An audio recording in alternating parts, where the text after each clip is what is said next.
The movies featured and recommended in Plan-Séquence tend to be predominantly slow-paced, independent dramas, art house or auteur works. These are often deliberately unspectacular, austere, cerebral, or formally unconventional, per Hollywood standards at least, usually with psychological depth, solemn themes, and manifold ideas that often highlight humanistic concerns and the struggle amidst the human condition. But I'm guessing that you, just like me and everyone else, sometimes just want to sit back, relax and enjoy a film without falling into an existential crisis, right? Getting thrilled by heart-racing action or spine-chilling frights, or just indulging in nonchalant laughter or letting oneself be stirred by romance is just as legitimate as meditating on the ephemerality of life, the chasm between each person, the absurdity of war, the boundlessness of conscience, or the inevitability of death. It's just that it seems so hard to find films nowadays that are willfully designed to entertain the audience without overbearing clichés, political propaganda, scatological humor, creative quotas, or without overlooking technical expertise or narrative artistry. Allow me to introduce you to a 2019 Indian film on Malayalam language by Lijo Jose Pellissery named Jallikattu, a work that has everything a balanced modern commercial film could need and a bit more, putting to shame many million-dollar blockbusters from the West. With a relatively modest budget of 300,000 euros, Jallikattu became a sensation first at the 2019 Toronto International Film Festival, where it premiered, being released afterwards in its home country in India to widespread acclaim, and earning a Best Director award for Pellissery at the International Film Festival of India, Kerala State Film Awards and South Indian International Movie Awards.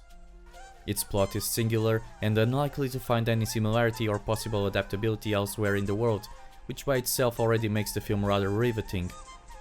It revolves mostly around the breakout of a buffalo right under the noses of a butcher and his assistant just before slaughter, fleeing into the dark woods at night in a rural village in Kerala. With the haystack catching fire in the same evening, the townsmen immediately put the blame on the quadruped bovine and unite in search of it.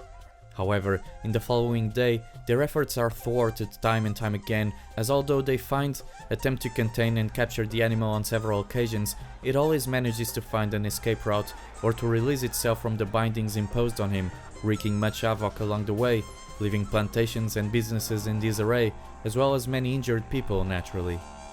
Because of that, soon, personal, social, cultural, political and religious tensions, which until then had remained more or less under the surface and therefore allowed for a somewhat diplomatic and peaceful coexistence between all, begin to grow and risk spilling over into a larger, unmanageable confrontation.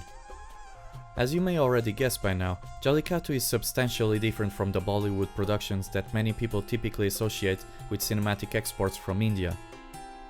Although the characters in the film are vocal and exuberant, the story gripping and engaging, with a healthy dose of gravity and humor, the main star of the film, however, is undoubtedly its stellar cinematography. Supported by ostensive gimbal use and its nature firmly rooted in elaborate long takes and abounding in sequence shots that challenge the established tenets of montage so common in industrial filmmaking, the visual design of the film reveals a thorough understanding of the medium and its potential to deliver an immersive story and experience, and without resorting to too many digital tricks and effects. By resisting the temptation to cut the majority of its set pieces, the work of cinematographer Girish Gangadharan emerges as a welcome formal device that impresses from an aesthetic and technical standpoint, especially as it briskly dwells in and about the mobs that regularly congregate and pace hurriedly in search of the fugitive beast or whilst attempting to encircle it.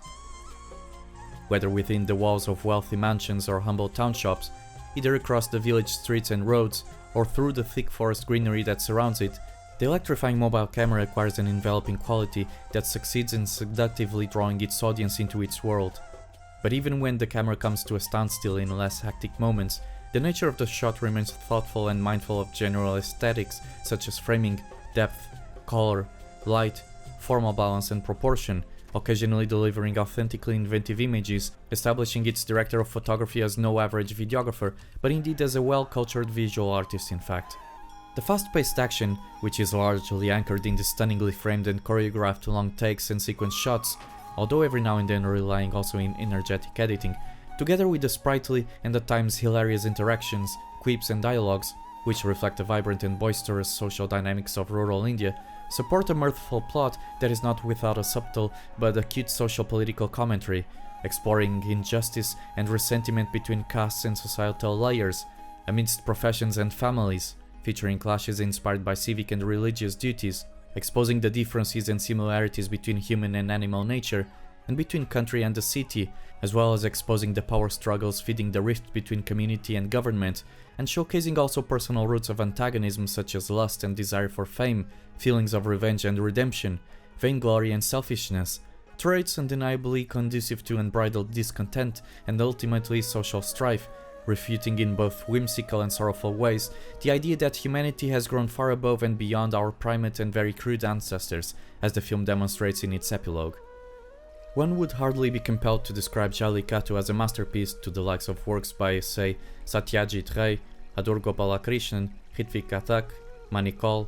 Mrinal Sen, Tapan Sinha, or Govinda Maravindam, all masterful directors whose films are bound to be inspected on this channel at one point or another. But as pointed earlier, this is a film that seeks first and foremost to entertain, and that it does in an efficient, fruitful, genuinely funny and captivating way.